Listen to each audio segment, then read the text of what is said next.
Okay, it should be up. It is. So I am going to start the commercial if you guys are good for it. Giddy up. Okay.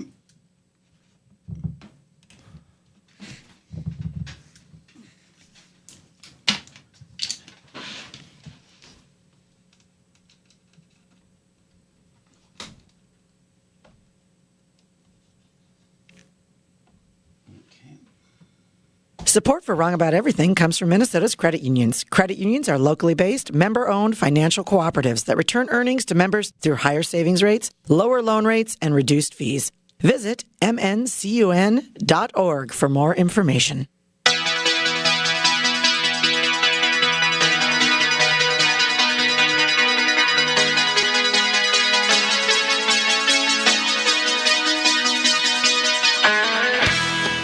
Hey, everybody. Welcome to another episode of the Wrong About Everything podcast. I am GOP strategist and Twin City Sugar, Brian McDaniel. I am former Republican Senate Majority Leader Amy Koch. I am Minneapolis Culture Queen Allison Nessie. I have accepted a gift of an airplane from the government of Qatar, Javier Murillo. And we are wrong about everything. Congrats on the PJ. Yeah. Thank you. Yeah. I look forward to the It's very gold. unproblematic for me to do that. Yeah. So, Well, everybody, welcome to the Minnesota Credit Union Network studios, deep within the recesses of MBC Studios here in Northeast Minneapolis. We got our capable and handsome producer, Gabe, pushing the buttons in the other room. We hope that you're watching us on YouTube. Please check out our channel there, like, subscribe, and that way you can see us and hear us, and why wouldn't you want to do that? So we would appreciate that, or always feel free to go to our Twitter page or our website, which is painfully out of date, but there.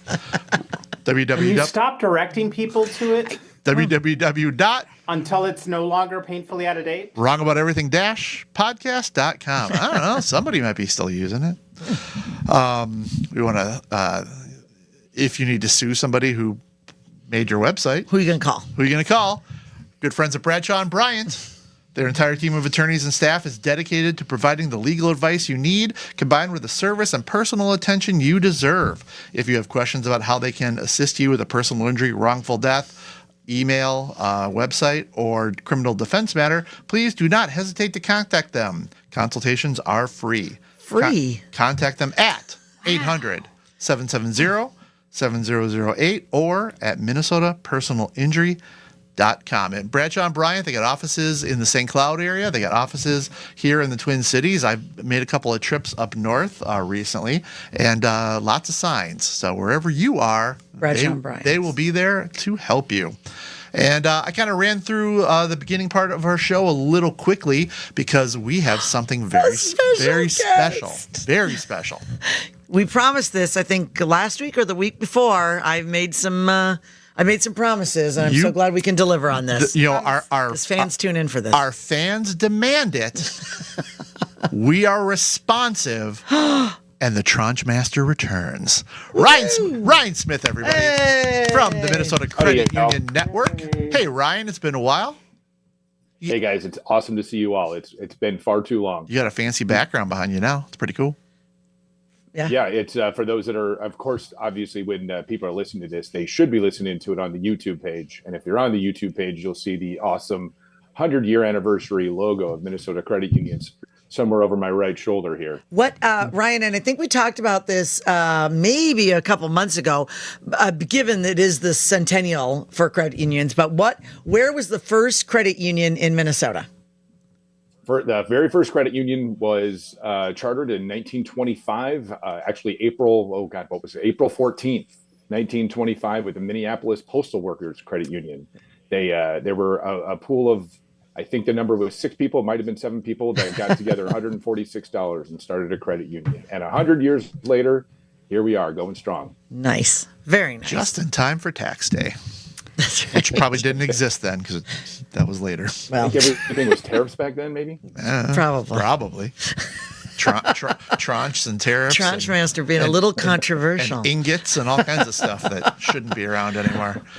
So Ryan, you and I were touching base, and you mentioned a couple fun things that the Credit Union Network has going on, and I said, well, the fans have been asking when you're coming back on, and some of the stuff we talked about is like, well, that's perfect for summer. So why don't you come on before Memorial Day coming up in 10 days, 11 days to Memorial Day.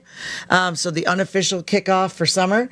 And so what's going on at the Credit Union Network to celebrate the 100 years? Well, Amy, as to start off, it's always a pleasure to see you or Brian at the Capitol. I do tend to see both of you fairly frequently. Yes. But, We're never the seen last together, time though. we talked, even before that, you guys were gracious enough to show up for our 100 years, our rally at the Capitol back in March, which was great. We had a couple hundred people that showed up. But really, this year we are looking to celebrate, take this centennial anniversary and do a lot of different things to celebrate it. And one kind of a little bit different idea that we had, we actually partnered with a Broken Clock Brewing Cooperative. They're a brewery here in Minneapolis, Northeast Minneapolis, not far from where you guys are sitting in your studio right now. To do a credit union beer. We're calling it High Yield Pale Ale. It's a very tasty, I've had it a few times now, a very tasty pale ale that is being produced by a brewing cooperative. It's just kind of perfect kismet with cooperative financial institutions and a brewing cooperative to partner together. And best of all with all this, obviously, like I said, the flavor is the most important part. That's really the only part I care about. Right. But in addition to being produced by a cooperative that we love supporting, a portion of every sale is going to go to the Minnesota Credit Union Network Foundation for financial literacy efforts. So we're going to be partnering with Broken Clock on some financial literacy programs directly with the brewery. We're going to be doing other things across the state, and it's actually being canned. I think it was maybe it was a week ago today.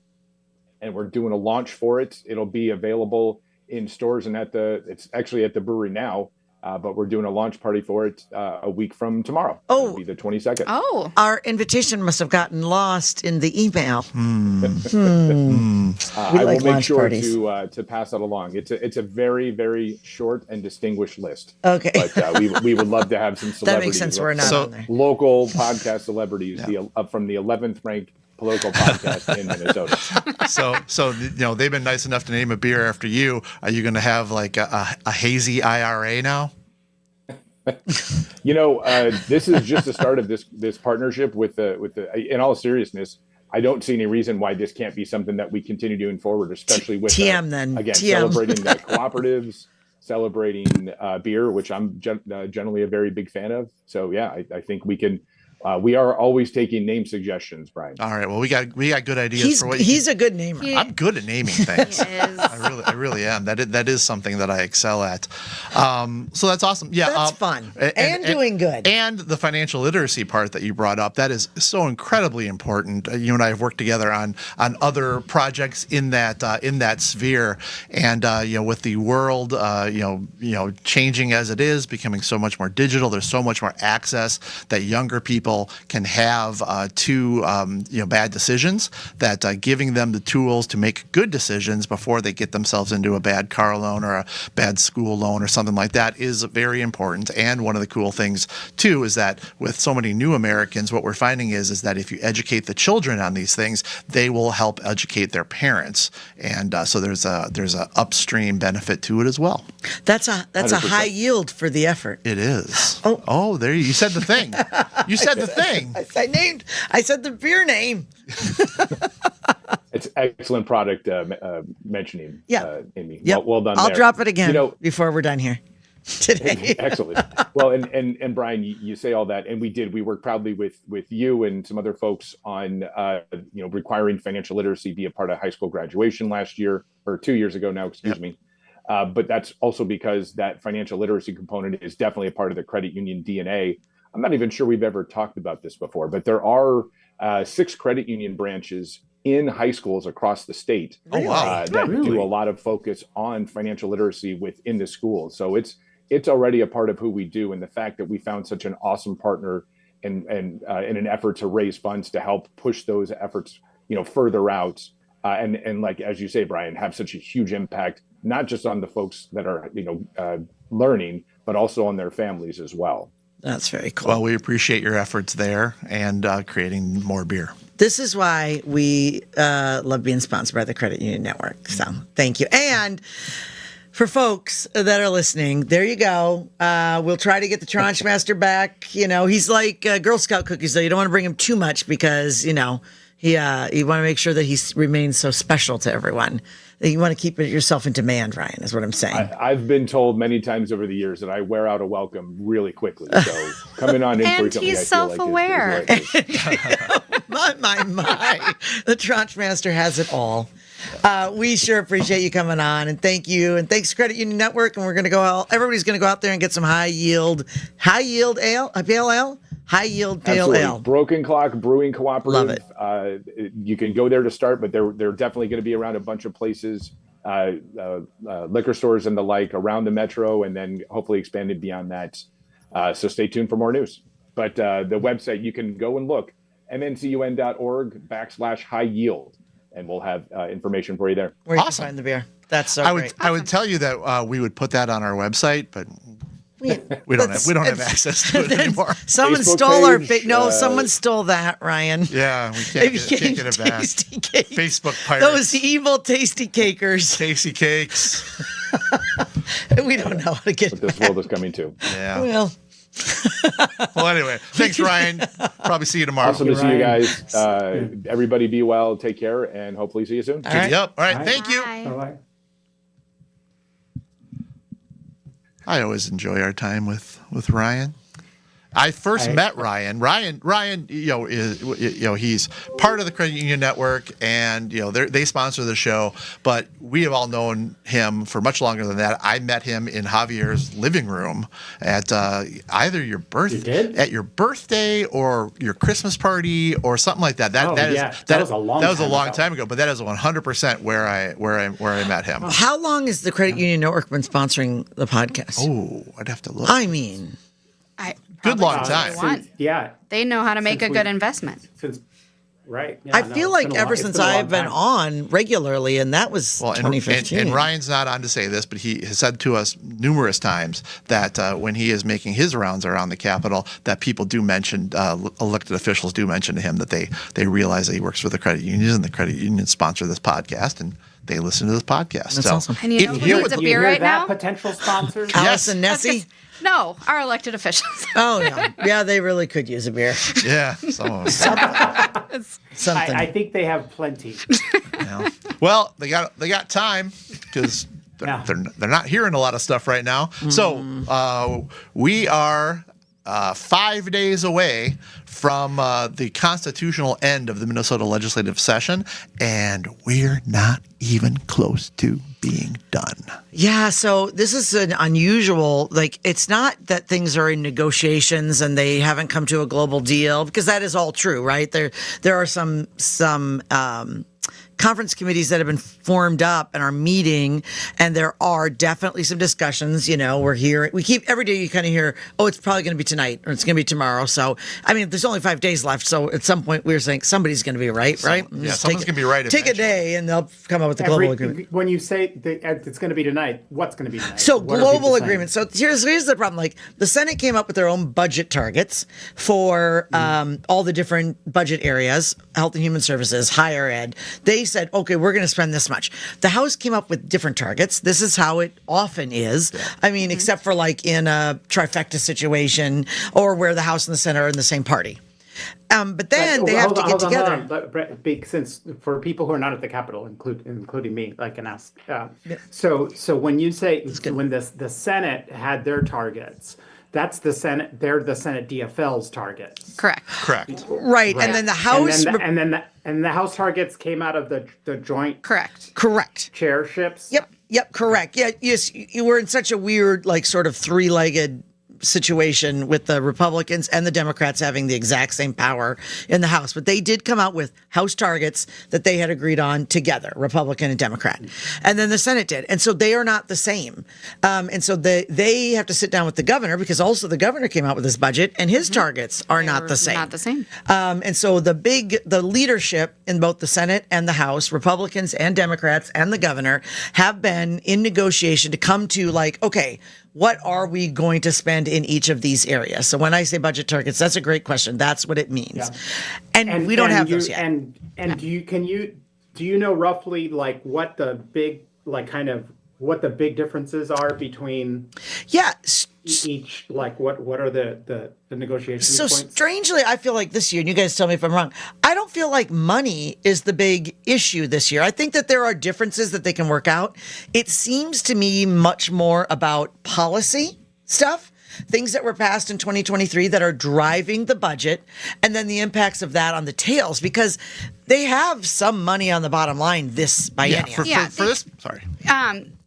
I agree. I think there are some key policy, large policy things that were passed in 2023 in the trifecta environment that certainly the GOP with their tied majority would like to see either rolled back or diminished a little bit. But I will say that it was very surprising that the Senate DFL's budget targets were significantly lower. Yes. They are proposing to cut a lot more on the Senate DFL side than the House bipartisan negotiated.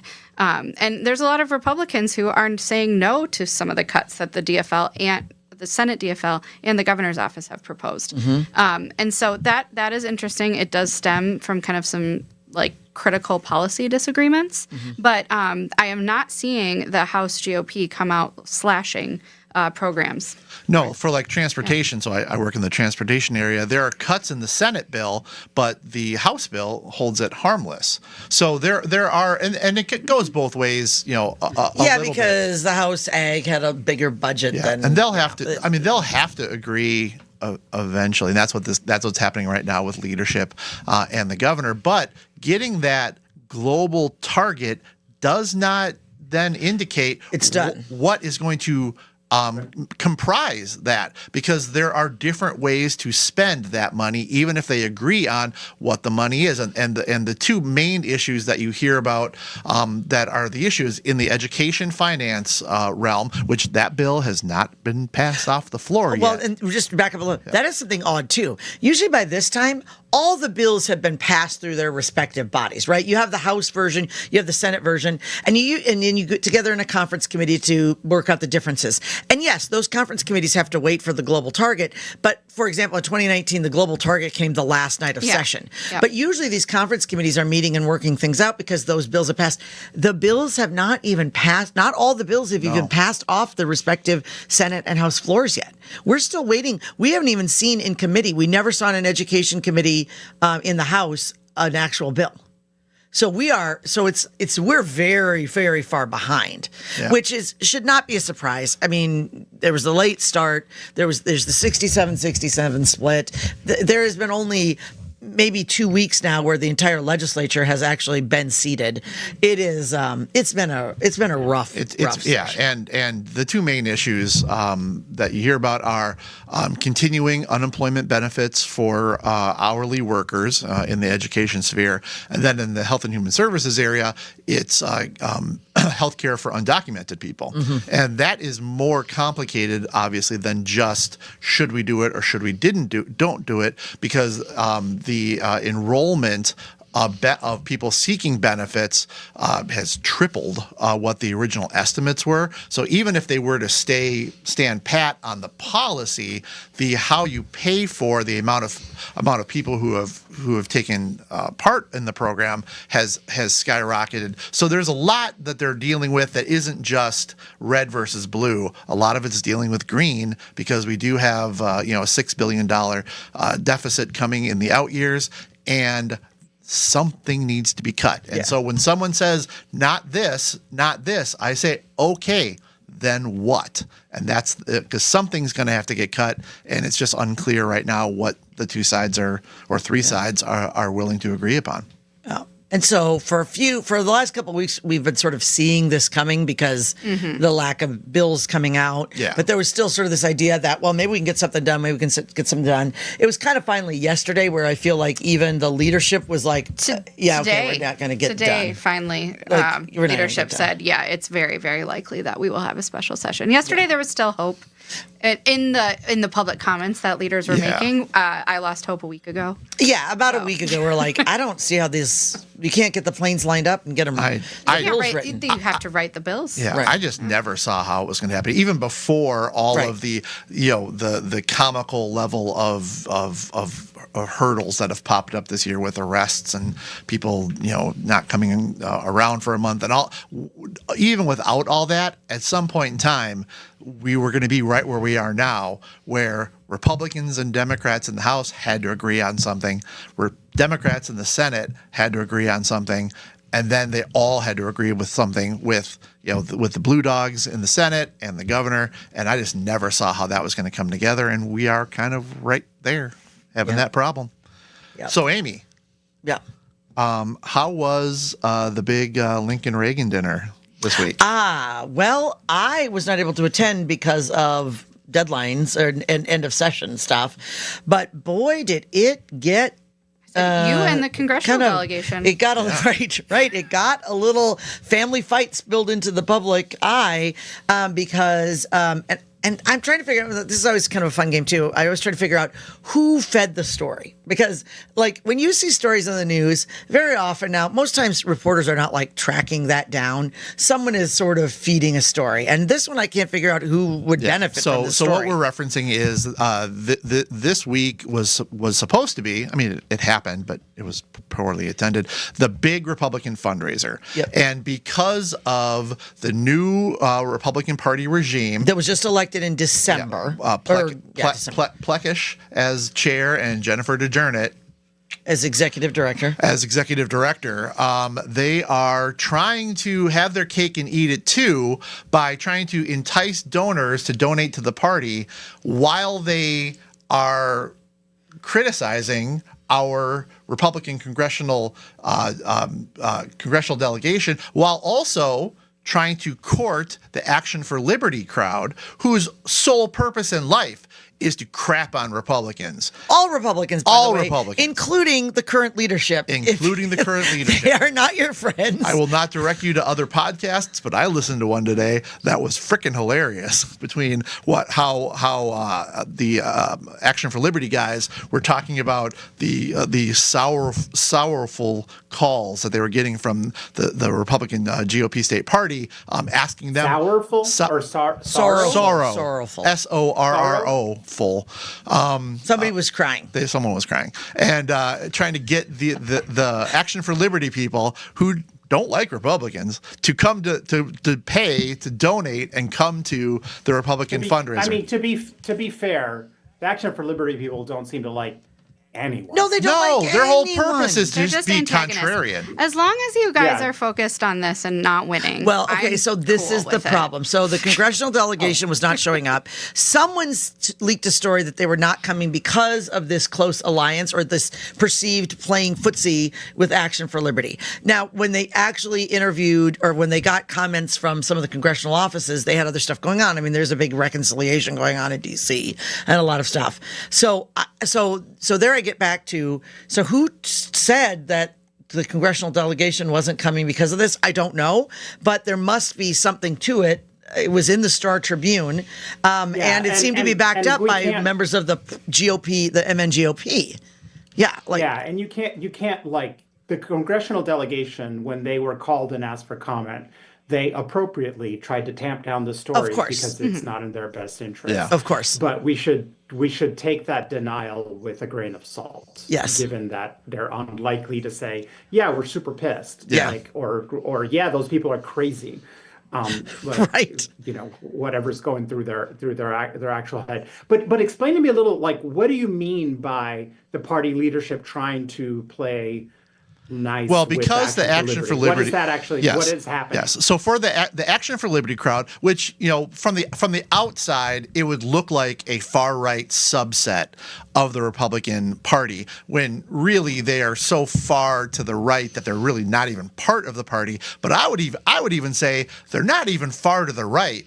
They are just contrarian, and as far as the Republicans will go, they will say, you should have gone farther. You should have gone farther. And they will not be absorbed into the party. They don't want that. That would make them the establishment, and that's what they hate more than anything. So, but the new regime, And at they the like GOP making money off of that. And they So ma- there and they is make money money off to of be that. made Yeah, by it's a Republicans money-making that are it's a- like it's a grift. right Oh, yeah. groups that beat up Republicans. So Like, what there's they're- just a lot of money to be Yeah. made. So what they're saying, Or some what's money being to be said is that the new leadership in the Republican Party in Minnesota, Plekish and Jernit, that they think that they can kind of schmooze Action for Liberty to say, hey, buddy, come on over here. Let's all be one big family.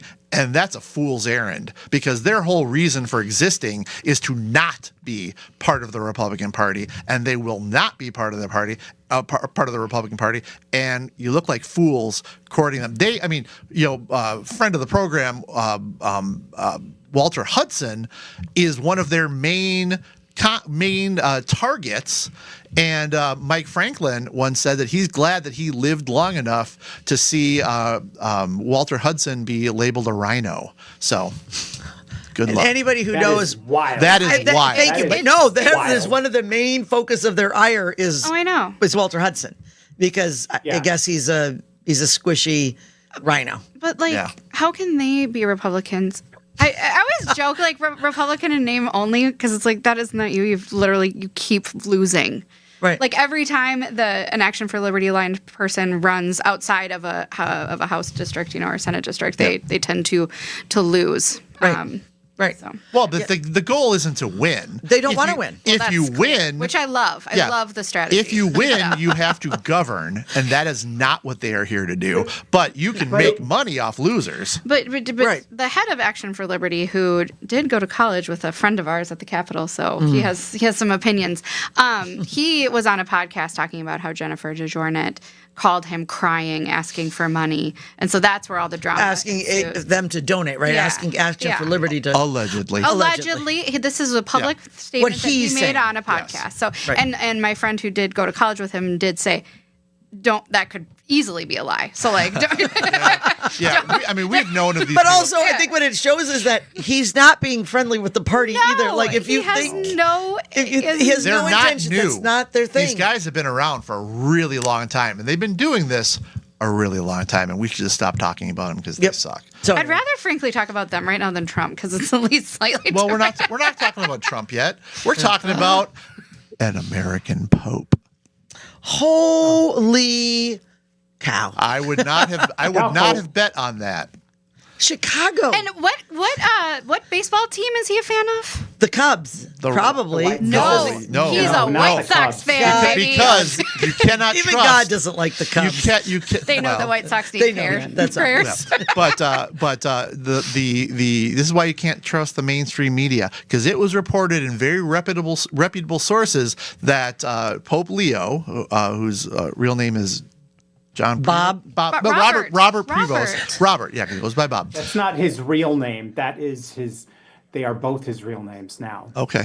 Yeah, that's right. That Amen. He's assumed a new name. He has. But in any event, they were reporting that he was a huge. A little respect, buddy. Yeah. Okay. Anyway, he says. That he was a huge Cubs fan, and just how great is it that he's a Cubs fan? And then some reporter in Chicago found his brother.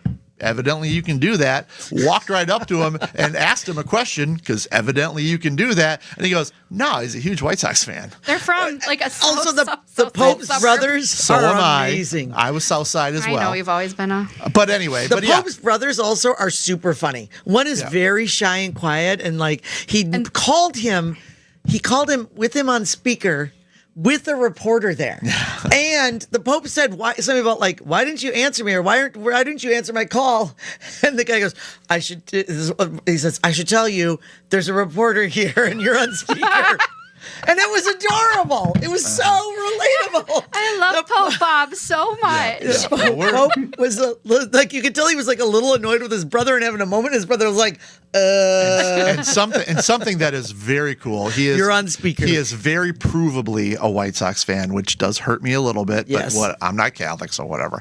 But when the White Sox won the World Series in 2005, the television, and this you can find this very easily online. The television coverage right before the last pitch to win the World Series for the White Sox pans to the crowd, and closer than we are on YouTube right now, they panned in on a White Sox fan, and that guy became the freaking Pope.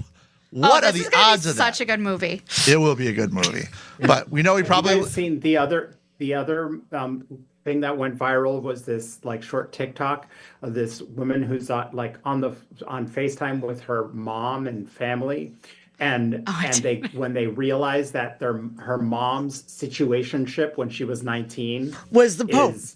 Was the Pope, and the thing is like, my mom hooked up with the Pope. Well, they've now added allegedly to the post, but like that is my second favorite news of the Pope after the Pope being elected. I'm pretty happy about this. Well, he lived in Dalton, Illinois, which is not that far from where I grew up on the south side, and that's very cool because we know that he has definite opinions on pizza, the Bears, and probably had a Malort somewhere along the way. Yeah, it's just strange, right? If I saw the memes that were like, the papacy is not a competition, but like Americans. Everything's a competition. It's exciting. It's fun. It's cool. But I'm not Catholic, so it really in a month I'm not going to care. Unless he's a big Bears fan, then we can talk about that. Mass this weekend was pretty fun. No, we just had many prayers for Pope Leo. Lots of different praying. Where did you? Our Lady of Grace in Buffalo or here? Our Lady of Grace in Edina. Where's that? In Edina. In Edina. Oh, yeah. Okay. Yeah. I'm right.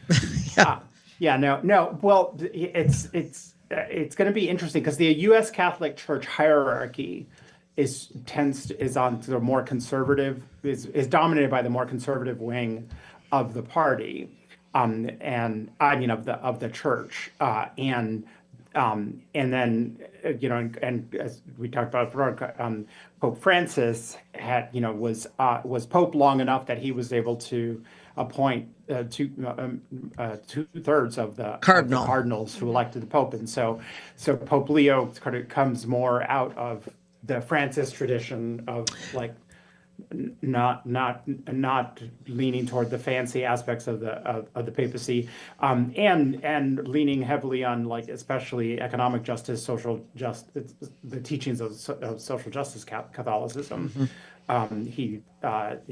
His last tweet before becoming Pope was a tweet like contradicting J.D. Vance when J.D. Vance was suggesting that there's a hierarchy of love, and that basically God understands that we should love our family more than our neighbor, and then last is like immigrants who therefore we can kick out of the country. It was. I thought you were going to say theology according to idiots. He's pissed off two popes.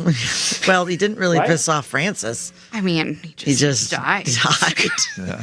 Well, with Pope Leo's last tweet, now it makes sense why he finished it up with #Go Sox. So his opening words were "Peace be with you" when he stepped onto the balcony, and it kind of harkens back to I remember JP2, and his opening words were "Be not afraid." And the first I always like to think about where the popes like start, and I think that is a very fitting beginning to Pope Leo. So Javier, you get a jet. And Amy, you get a jet. Oh. And Allison, you get a jet. Oh. And Trump gets a jet. What? How big is it? It's a big jet. It's so big. It's a jumbo. As Javier alluded at the beginning of the show, the nation of Qatar is saying, hey, you guys want like a really fancy jet? And Trump is like, yes. And here's the thing. It's going to have to go, and I'm going to, trust me, Javier, I'm on the same side as you on this. But it's going to have to go through the proper channels and all that. but it is going to be a intelligence nightmare to try to figure out if there's anything on this that's listening to everything. You imagine? It is, for of course. for everybody on my side that wants to say, this is fine. If Barack Obama did this, you would lose your mind. So, And rightfully And so, rightfully you would so. lose your mind. Like, talk about being compromised. if you need a new jet, we'll find you a jet. Right. Don't need to go to But Qatar. this is the insanity we're living in right now, that the press in the United States is so used to just both siding everything that, like, there is no question.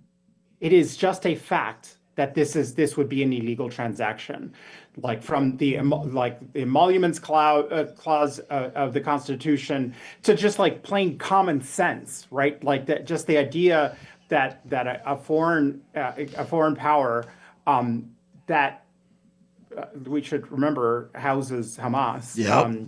We should remember that, right? Yeah, we should remember that. Yeah, we should. I remember that.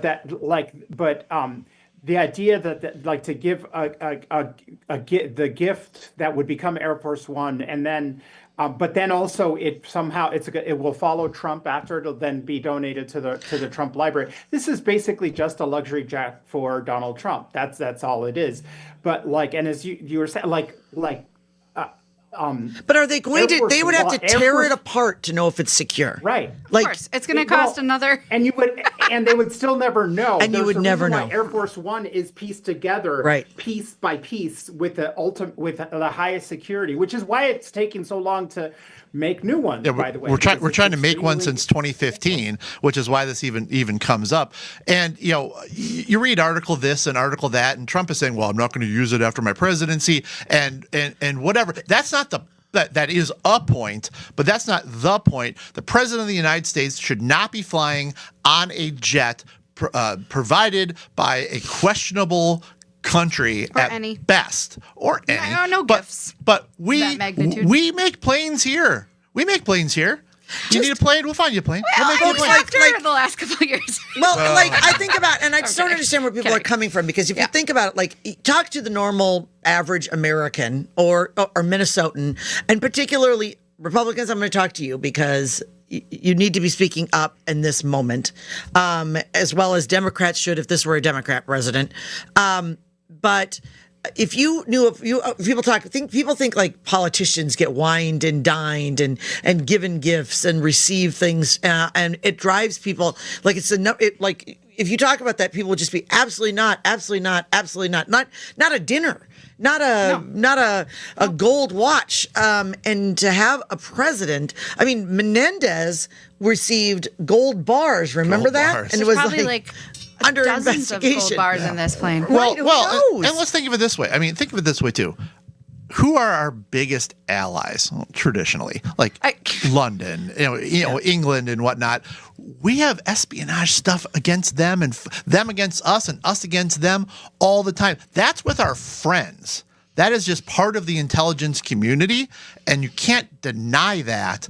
And to just assume or to believe that this is going to somehow be just this lavish gift of good faith with no advantage for Qatar or Iran or anyone else, you're a fool if you believe that. You're just a fool. Let's just name it. Like, this is the latest grift, and like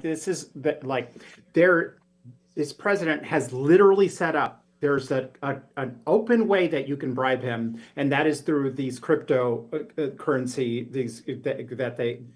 these crypto coins that they've created. Like, we literally had I think it was in this last week, a company say that we're buying like hundreds of millions of dollars in Trump's crypto as a way of currying favor. They're just saying this because that's what it's functioning for. And what is the message to any country that wants to get something out of Donald Trump? Like, what do you think the Saudis are going to do if this jumbo jet offer comes through? And what other countries in the region, what are they going to do? They're going to offer him more gifts. Right.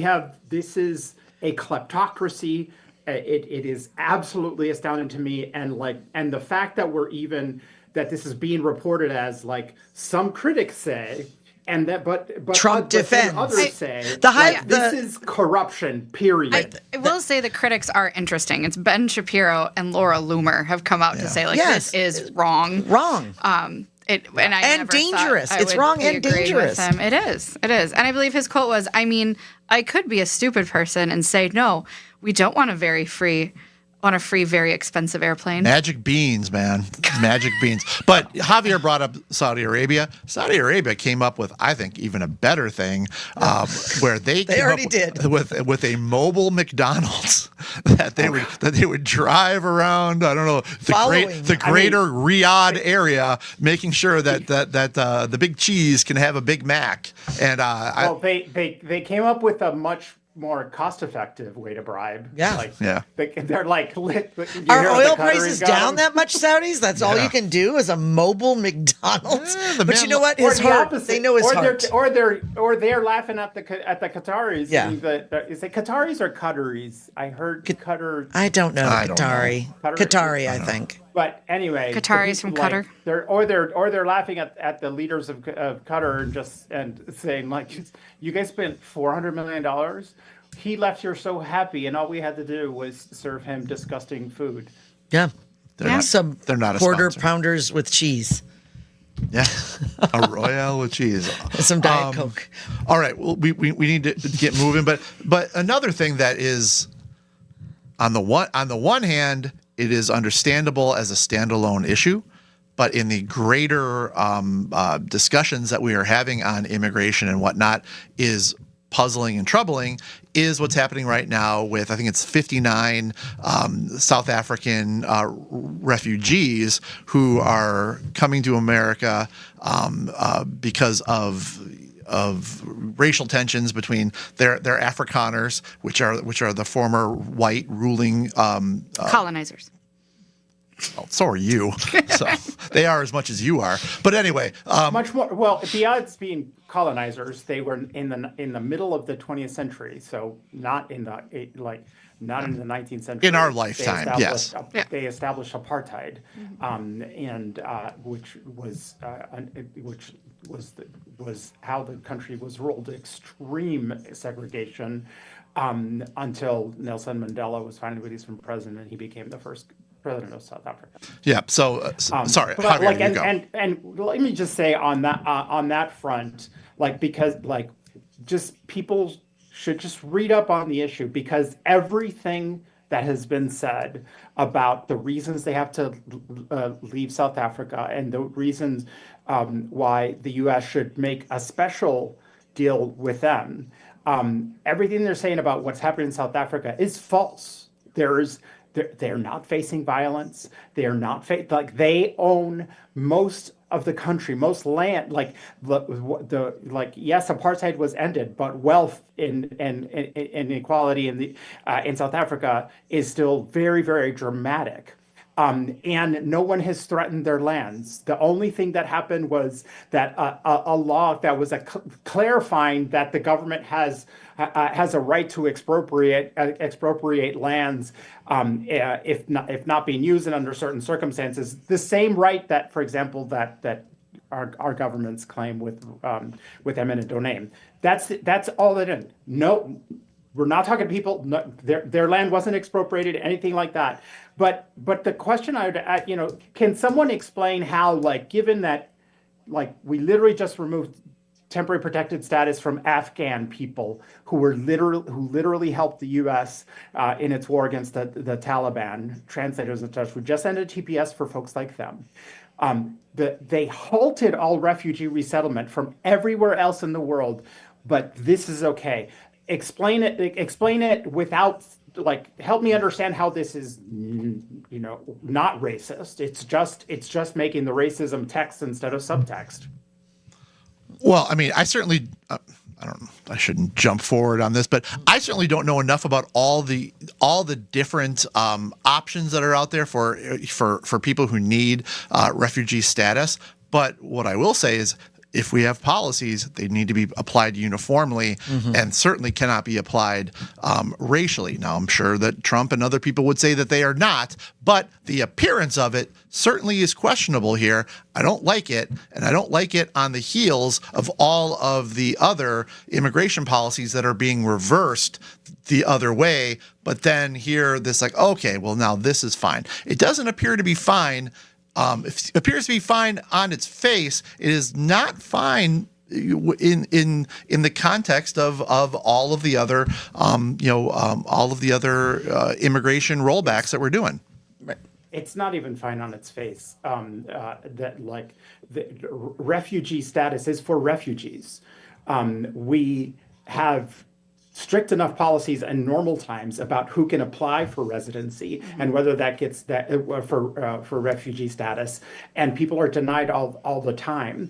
And to assert that this category of people who are facing no repression in their country are somehow should be given refugee status, I think that in itself is ridiculous. In the context of everything we're seeing else, everything else that is happening, then it's sick, and you know, they're not only received, but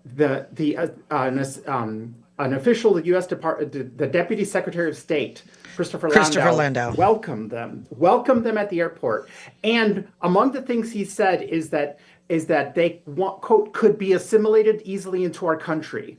This is just blatant making it text not subtext racism. What they mean is they are white, and so we're happy to have them. This is so egregious that there are NGOs that are that have done resettlement historically.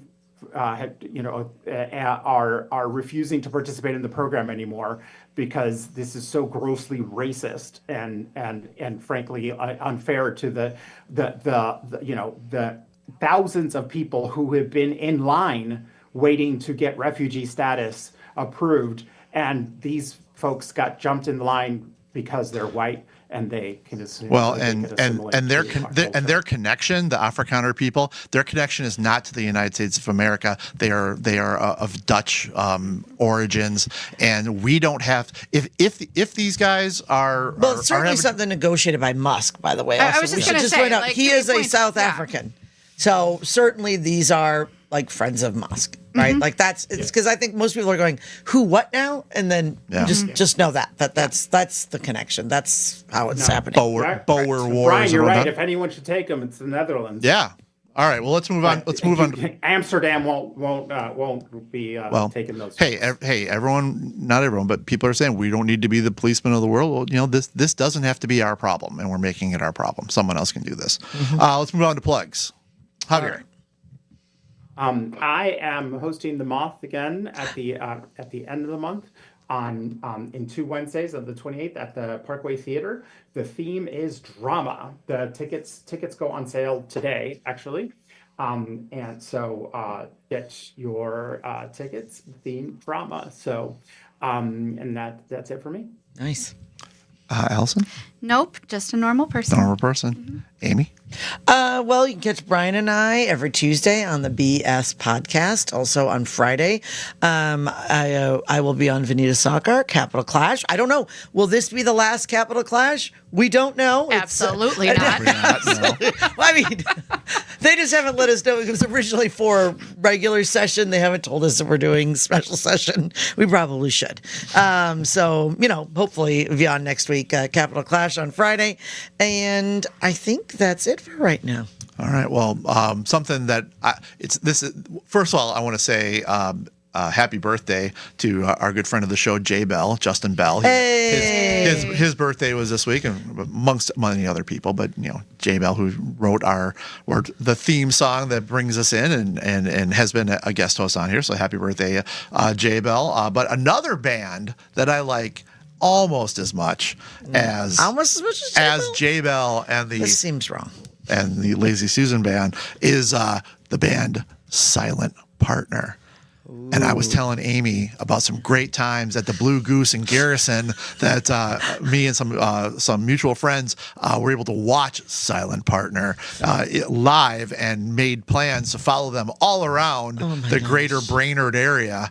And Silent Partner will be playing at the Moon Dance Jam July 17th through 19th. Do you in and your Walker, buddies have your tickets already? I assume you get special ticket. Not prices, yet, VIP. not yet. But I'm yet. going to contact the good friends that I made in Silent Partner and make sure that I am at that show. And say, remember me? Remember me? I was the guy yelling SP, SP. He loves The some Blue Silent Goose is no longer with us too, which is also sad. Oh. Anyway, let's go to Spanks and Thanks. Who wants to go first? Let's see. I guess I can go first. My thank goes out for State Senator Draheim, Rich Draheim. This week, as these big omnibus bills are rolling through, one of the big areas of the budget are judiciary and the public safety funding bill. And as a part of that, Senator Draheim offered an amendment that was ultimately adopted, by the way, which is interesting, stating that that would say any time that I want to make sure we require law enforcement body camera footage of a public official be made public within 14 days if the official is charged with a felony. Now, everyone knows some of the trials and tribulations, no pun intended, that the Minnesota Senate has been going through.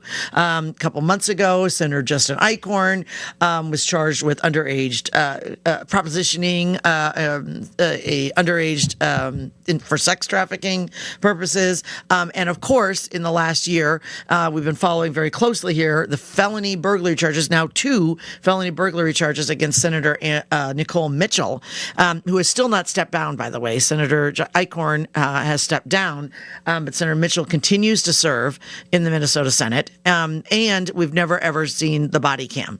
And so this actually passed 36-30. And so, I don't understand why we haven't seen that. I think it should be made public. And Senator Draheim made the statement, elected officials should be held to a higher standard. This is about basic accountability. The public deserves to know the facts, and lawmakers shouldn't get a special treatment because of their position. And I agree wholeheartedly. And it doesn't matter to me if it's a Republican or a Democrat. There's one of each that has been charged with a felony, and they should be treated equally, and the public has a right to know. Do you know how Senator Mitchell voted? I'm guessing no. I think she voted against it. Yeah. Only 4 Democrats voted with 32 Republicans, and only 4 Democrats voted with them, but it did pass. You only need 34 to pass anything. And so it looks like it will be included. We'll see if it comes through a conference committee, but it should. If there ever is a conference. I think there is a conference. There's a conference committee on this. They keep meeting. They're meeting tonight, I believe. 6:30. 6:30 tonight. You can go for right people over that are on listening. YouTube from us. A completed bill. Yeah. And then, Sorry. No, it's all right. Oh, and my spank is just going to be for China this week. We've been involved deeply in a trade war with them. They now have offered some meetings for the United States and the Trump administration, and are starting to talk a deal. But recently, the U.S. cut a deal with the U.K. On trade, as well as, and asked them to please honor when it comes to sort of buying goods and selling goods. In China is, well known for stealing trademarks and other things that go beyond just, unfair trade practices, but where they will take trademarks, they will take whole company names, and it's been a real problem. And the U.S. cut a deal with the U.K. where they also agreed to be partners and crack down on this. And China was, of course, unsurprisingly criticizing that deal now. And so I just want to say spanks to China on all things trade. There we go. I'm done. All right. Who's next? Javier? I can go. I can go. I have to pee. So Okay. Yep. And then you can. You go. are a man of a You certain can go and then go. all right. So my spank is to good Lord, Stephen Miller. who in this past week just mused that the Trump administration is considering suspending habeas corpus. Habeas corpus is a legal concept that's existed since the Magna Carta, which gives courts the authority to review an arrest. It means like we have the body. It's like produce the body. The person has to be produced so that the court can review their arrest. The Constitution says habeas corpus can only be suspended in times of invasion or war. It's been suspended before during the U.S. Civil War, but it's not clear. It's one of these things that that the Constitution is vague on. I think under the assumption that we've all had to get rid of, that decent human beings would always be in elected office. Removing habeas corpus is a danger. That is just the end of that just means you could be picked up and disappeared. And there is no clean way to do it in a way that doesn't impact. You can say like, oh well, we'll just suspend habeas corpus for undocumented immigrants, but how do you find out if the person is undocumented if there isn't review if there isn't a judicial review? They've already deported American citizens. They've already deported people with protected status that had work authorizations to be in the country. They've already done that. This musing and from the administration's Nosferatu is sick, and it's again another thing that the media treats as like on the one hand and on the other like. It's just the end of democracy, period. And my thank this week, staying on the same theme, is that Tufts University student Rumeysa Ozturk is back in Boston after being released from a Louisiana detention center. The judicial opinion that ordered the release was absolutely scathing, and just the retelling of what happened to her that is in the opinion that this is a student who you may remember was kidnapped on the street by masked men, by men wearing masks. It was not clear who they were. They put her in an unmarked car. She disappeared. She was not allowed to speak to counsel. They kept moving her from detention to so that wherever they filed her, because they knew her lawyers would file a habeas corpus petition, and they could then say you're filing it in the wrong jurisdiction. She ends up in Louisiana, and that's where she's released from. And all of this was being done just to avoid and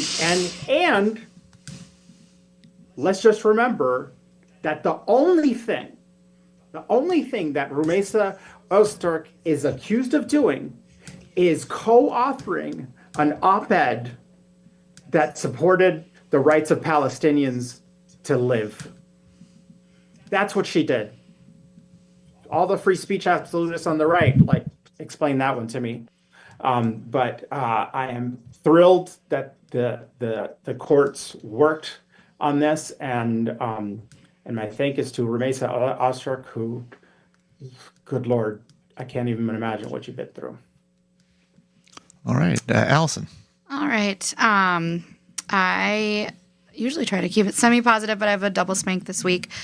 First, starting off with probably about a month ago, 3 weeks ago, the Department of Justice mulled publicly around terminating the city of Minneapolis's consent decree that it really has just formalized and started the work under. And the city of Minneapolis Police Department is under a consent decree being found to violate residents, citizens' First, Fourth, 14th Amendments, as well as the Americans with Disabilities Act and other federal discrimination laws, and the focus, which was co-created by the city council, by community, by just through this intensive process of what the consent decree would focus on, which is on preventing excessive force, racial discrimination in policing, improving officers' interactions with youth, protecting the public's First Amendment rights, discrimination against people with behavioral health disabilities, and promoting the well-being of officers and employees.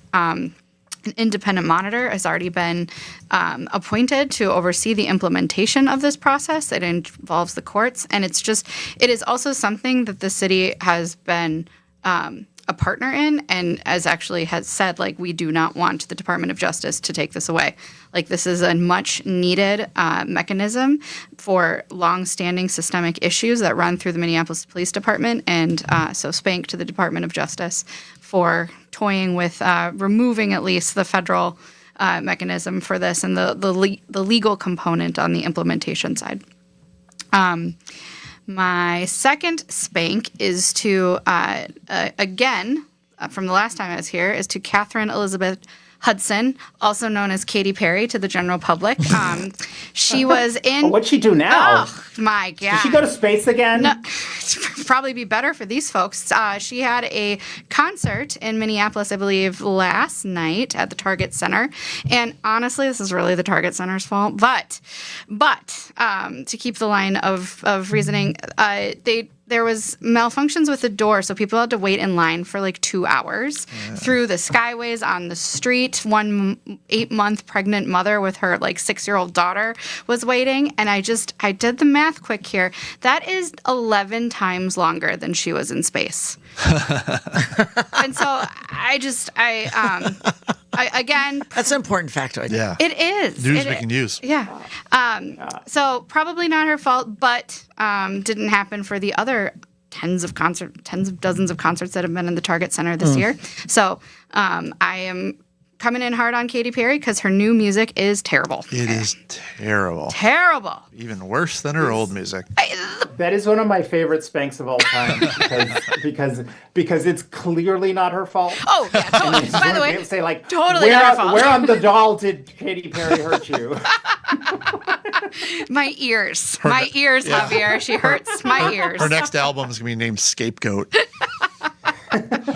But thank you very much. Okay, now first of all, Javier, do you say it David Hogg or David Hogue? I believe it's Hogue. Okay, because I did the Google. How do you say this? They say Hogg. Anyway, I apologize for not knowing how to pronounce this guy's name. But this week, so my spank is going to be to the DNC. Kinda, I don't know. Spank Ken Martin, that would be. Well, this was actually, but anyway. So the Democratic National Committee, a panel has voided David Hogue's election as party vice chair, along with a state representative from Pennsylvania, due to a procedural challenge that was made in February. I think that Ken Martin has said that the actual election happened before he was party chair, but. So they're saying that Hogue and this other guy were improperly elected, and thus they're going to get they're going to be a vote later in the year to see whether they actually get removed. It's super interesting because and I'm just following this as a voyeur on the outside. I have no idea whether there was a procedural issue that was real or not. But some people are saying that they're trying to get rid of Hogue because he's white. Well, the other guy is not white. That is also being removed. But there is a very credible opinion that Hogue is being removed because he has a PAC that's sole purpose is to raise money to run against other Democrats who he feels are too establishment or not doing enough to go against the president. So that is also being denied, but I think that's probably pretty close to the reason that he is being kicked out. It is a $20 million PAC in order to primary older Democratic lawmakers in blue districts. And the always hilarious, I don't know if he's still effective anymore, but the always hilarious James Carville has weighed in talking about the jackassery that this guy has for trying to run against Democrats. So that's my spathank. I don't know what it is. David Hogue is someone I've talked to about several times on this podcast. I think he is a little twerp, but this is an interesting intra-party fight that helps distract me from my own party's intra-party fights. And It's crazy that they're like, it's a coincidence. Yeah. It's just a coincidence. Just a coincidence. that The guy who's supposed to be raising money for the DNC is raising $20 million to go. Anyway, Are you telling me that the youth are impatient? the youth are impatient. Oh, shocking. But the party should not exist to protect incumbents. The party should exist to represent the people in the party. Agreed. And so, like, you know, if he supports those folks and then other people are elected, then they become the incumbents. Yeah. Like it's just it's stupid, and this is not doing things differently is why we are losing. So Hogue would say that it's the establishment that's trying to take him out. Interestingly, in the article that Hogue would be right. Well, he might be right, but in the article that I read, the person who they interviewed, who's on the panel that voted to remove him, was Christine Pelosi, who is the daughter of. Nancy Pelosi. They could have found somebody no one had ever heard of, right? They could have done that, but they didn't. doubt the panel is full of people. Doesn't have a single one. Probably all Pelosi's. None. It's straight. She was the one It's a straight charged with Pelosi saying- ticket. Yeah, she was the one charged with that talking point, like, no, it has nothing to do with that. I hope they run again. Yeah. Okay. Anyway. Christine, please. So anyway, my thank is going to be a short one. It's to Major League Baseball. This week, they lifted the lifetime ban on, there's an interesting picture of Pete Rose up on the screen there. But anyway, they lifted the lifetime ban of people who have died that were on the previous ban from Major League Baseball, which includes famous people like Pete Rose and who I've met. Ban him again. Brian, Ban him pause again. a second.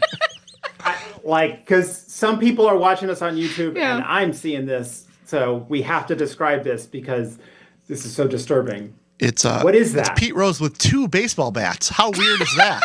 You only need It is one. strange. Why would he have At to? You know, he least was two. such a good hitter. I guess He's that's such a good hitter. Yeah, and he's in a. Why is It's he really- wearing only underwear? Why is the bowl cut so severe? Well, Well, was Pete that Rose. was always Pete Rose. That's just what his hair was like. But yeah, he's wearing not quite a bikini, but bottom, but close to it. It's almost like a It's like Speedo. like what are the shorties? Like he's wearing some shorties. like a brief. Well, if he Those had. were a jockey, like that was an actual jockey campaign. Well, and I remember those with Jim They Palmer. were trying to sell them then?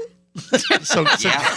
but they also, Gabe, you remember, they also had Jim Palmer, who was a very good-looking guy. Who I What are you remember. saying? I don't know what I'm saying. But anyway, Pete Rose Look at and how hairy people like his Pete forearms Rose, the hit leader of all time in Major League Baseball, bet on baseball and had received a lifetime ban. Thus, he is not in the Hall of Fame. Shoeless Joe Jackson from the Pope's. We can take that down now, Gabe. The Pope's favorite team, the White Sox, also. So that doesn't mean that these guys are in the Hall of Fame, but they're eligible for it again. And I think that a lifetime ban should stop when you die, and they made the right choice. So, and with that, I am GOP strategist and traumatized by the picture of Pete Rose, who I've met, Brian McDaniel. Amy. I am former Republican Senate Majority Leader Amy Koch. And I am not Catherine Elizabeth Hudson's biggest fan, Allison Nessie. Javier. Javier just loved it too much. I am Democratic strategist and the Puerto Rican heat, Javier Murillo. And we are Wrong about everything. There's some passion in the building, which is a good thing.